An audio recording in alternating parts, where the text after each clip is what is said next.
is freezing, but I am back out on the trail late, sort of a late afternoon here, sunset. And as you can see, Messi, that's what the video is about. So I've slowly introduced soccer and some of my soccer drills to the channel, kind of a hidden sport and an art that I grew up playing a lot with my father during my childhood days. I've always had it in me behind the scenes. I was always messing around with soccer balls and tricks, doing all sorts of things like that, right? Just as part of my training and mobility, agility. But you know what I didn't share with most of my acquaintances in circle as I expanded my friendship groups over time is my love for soccer and how passionate I am. And it just I've revived the sport again, and I'm pleasantly surprised what I'm still very capable of doing. And I think I can hang there with some of the good younger players, I would say.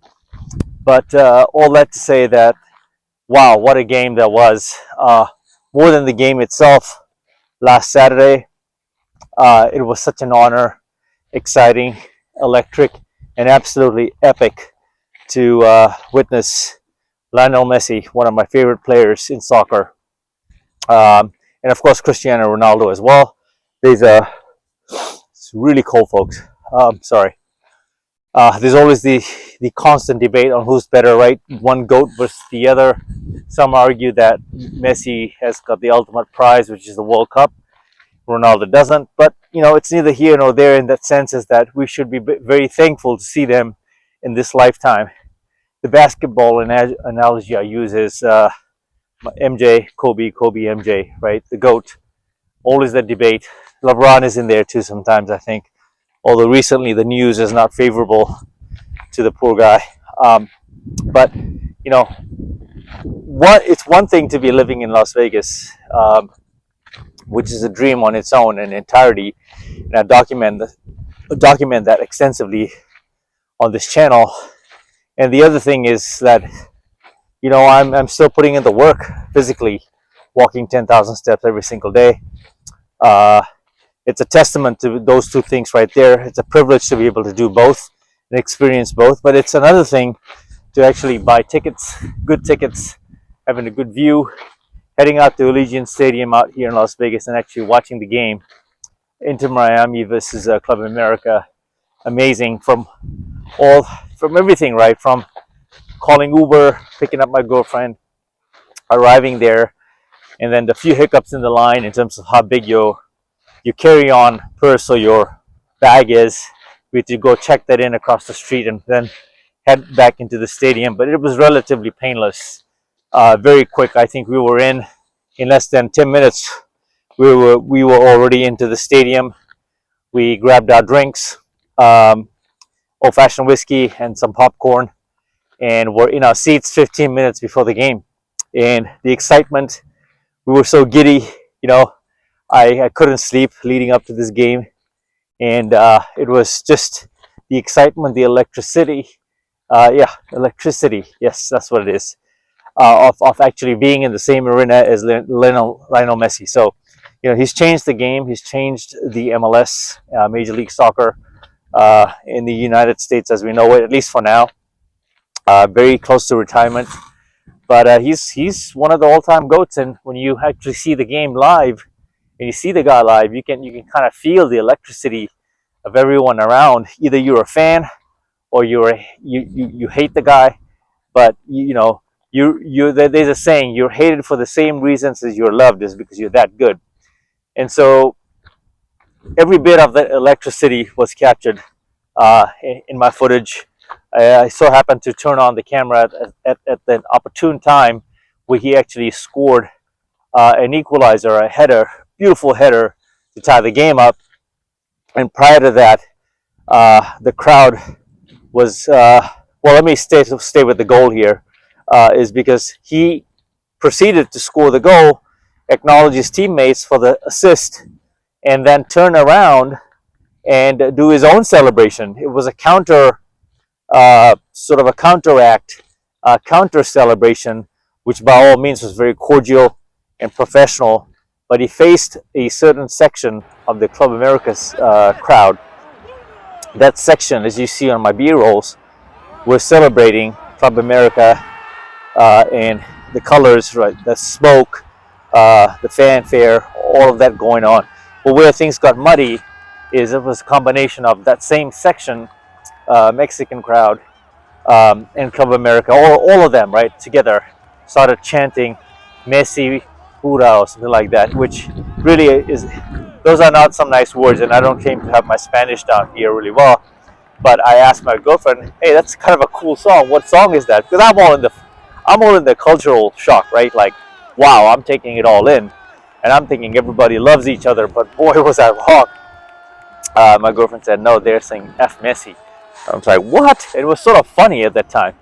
So, and they were not stopping until Messi scored, equalized the game, and then he proceeded to remind them that his days in Argentina and whatnot, he's got a total of 3 championships overall versus Mexico 0, right? And he's not wrong. And in light of what they were saying and how they were coming across, I think he had every right to turn around and have that moment to himself, and then the game moved on. Later on, Club America scored, and I think Messi tried a few other attempts. He had a free kick attempt, and then about 20 minutes left in the game, he subbed out, and we thought that was over, right? So the crowd was like, "Oh, okay, Club America is going to take this 2-1," but the Young Bucks of Inter Miami came through, and they actually scored another header in the last, I would say, I think the 10-15 minute mark of the game to tie it 2-2, and then the game went into penalty shootouts, and the 17-year-old kid, I think, I forgot the name. I'm not even going to try. I think the guy that's equalized the game at 2-2 is Jordi Alba, I think, something like that. But this other guy, this 17-year-old teenager, actually had the final penalty kick that was the deciding factor, and Inter Miami won the game in that technicality sense, despite being a friendly match. So, what have I learned from all of this experience? Is one, the fact that I was able to be there, afford the tickets, give myself this experience, and not regret that I never saw Kobe Bryant. He's my dude. He's my guy. I never saw him live, but this is kind of one of those moments where I will never have any regrets of seeing a world champion live and what it feels like and how they react under pressure and the trust they have in their teammates. And he was so calm. Messi is always calm, cool, collect. Just the confidence he had even after he subbed out of the game, very nonchalant, like, oh, okay, this is just another day in the park. And if you look at it, he's been in so many pressure situations. In hindsight, I kind of regret not being part of the Barcelona days where he would go to war, and in his prime, right, he would go to battle during those days against specifically with Ronaldo during Ronaldo's time in Real Madrid, Manchester United, those days, right? But hey, he still got it. Both Ronaldo and Messi still have it. And what happens is I've always been amazed by these athletes and their training, their dedication to training and their diet regimen, their mindset, how they, react and operate under pressure, and the weight of the world is on your back, and how they respond to that. It always amazes me. There's a bravado behind that that's very inspiring, uplifting, and there's something missing from today's sporting events. I used to watch basketball quite a bit. I'm a diehard Laker fan, but I'll tell you, ever since Kobe Bryant died, it's been really hard to follow basketball. This season, I have not even really caught a single game, to be honest, because of the commercial factor. It's so commercialized. This load management thing is such a big BS kind of a deal that fans are getting duped out of their subscription fees, right? So I cancel all of mine, and I am very pleased to have found this spirit of real competition in Major League Soccer, and a sport that I play pretty well. And so what I did is I subscribed to the Major League Soccer channel, not just the local here in the U.S., but um, international soccer as well. So I get to see El Nassr, Saudi Arabia, see all of Ronaldo's game. I'm going to catch the one on Sunday. It's at 8:45 a.m. Pacific time, which is perfect. And the cool thing about all of this is that it reinforces your psyche to be part of the greats, to surround yourself with the greats, and consume information that only enhances your personal lifestyle. For me, it's self-improvement and consistency of showing up. I sometimes fall off in the sense like not showing up too much in January. Doesn't mean that I haven't been walking or working out. It's just all the politics, the news, really gets the best of you sometimes and gets you lethargic, and I've been feeling every bit of it. But I've still posted a few times in January, and today I almost didn't make it. I didn't want to wait for Friday, and I wanted to get this video out about Lionel Messi and the fun I had, and what's ahead of me. I mean, I've already put in countless number of hours of training in soccer leading up to the game, and one after the game. I'm going to be posting those videos, all those drills. I'm just getting better with each time, each day, each drill. Also, it demonstrates mobility, flexibility, reflexes, right?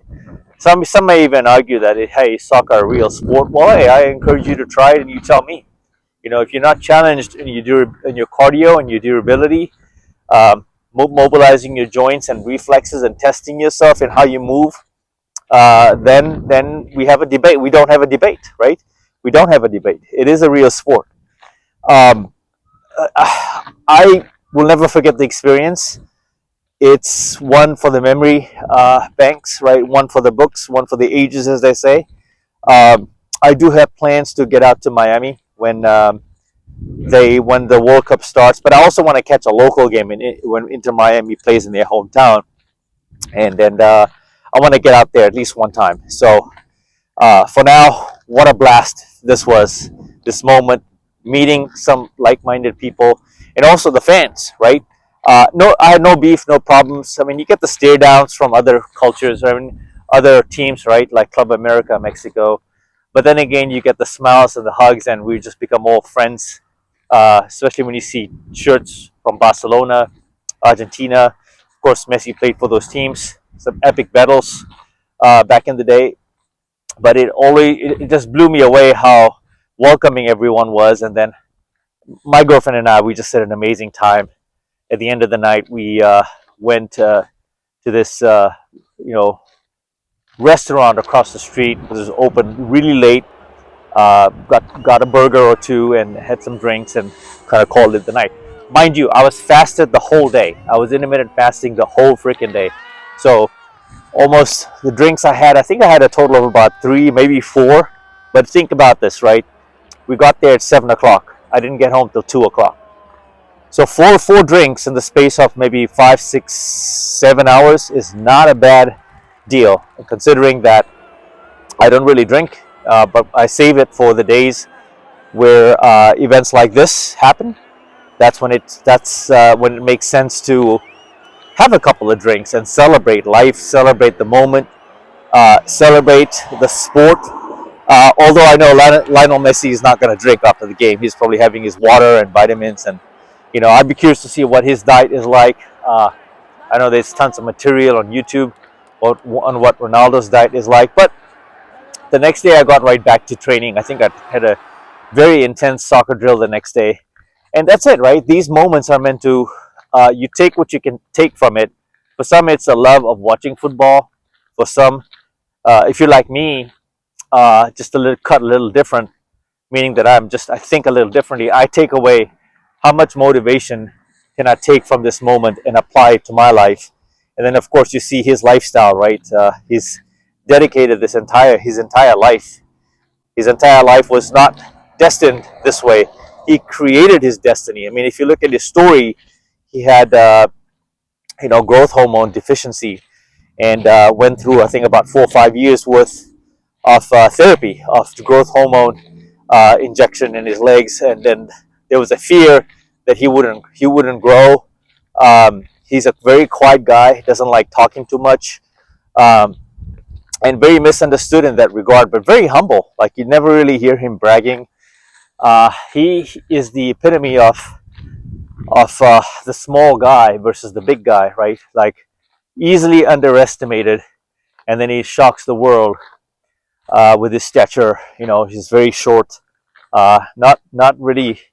He's not a big dude, but he's got the mind of a champion, boy, and he knows how to play. I mean, we all know this, but the story that anything is possible, regardless of your size, um, and your background, and becoming a world champion. His story is something that resonates with me very deeply, and it's beyond soccer, right? It's beyond soccer, and it's the fact that his story to me is screams that I believe in myself more than it's bigger than your doubt, right? We all doubt ourselves. We all have that voice in our back of the head that always procrastination. You're not gonna get 10,000 steps today. You're not gonna drink enough water today. You're not gonna stick to your diet today, right? You have to go through all of those things which are given as part of your training to become a world champion. And some people, even if they have all of that dialed in, it doesn't mean you're not a world champion. I think what I take from that story is, are you a champion of your life? Are you a world champion of your inner makings? Right? Have you won your chips? And if not, why? Is there anything you can take away from my video? Is there anything you feel when you watch me walking around? No matter how cold, no matter what time of the day, week, how many times I've done this, how many times I've repeated this, is there anything you can take away from this, right? And apply it to yours.